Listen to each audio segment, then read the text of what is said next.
प्यार के मतलब ही ना हो कि मजा लेके छोड़ दा। तो हर माई चो तो गाड़ी में हो तो बियाह कर दिखावा। अरे खाए के दाल भात खा ले नीको, खाए के दाल भात खा ले नीको, असलिया के घर मरनी रहे ना हो तो बोला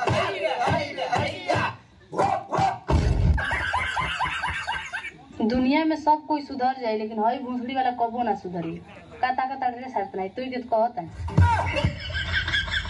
कहते हैं चले जाओ यहाँ से, दोबारा यहाँ कभी नहीं आना।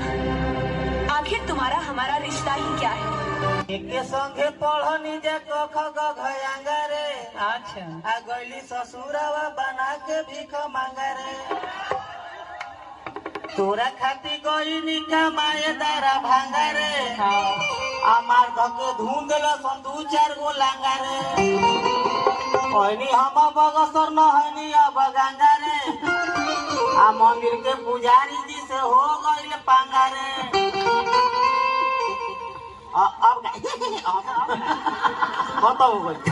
अरे भोसड़ी वाला ते जब हंसे तो बड़ी नीमन लागेला रे। आ जाना तारी जब तू हंसेली ना तो बुझाला कि भैंस भी आती है।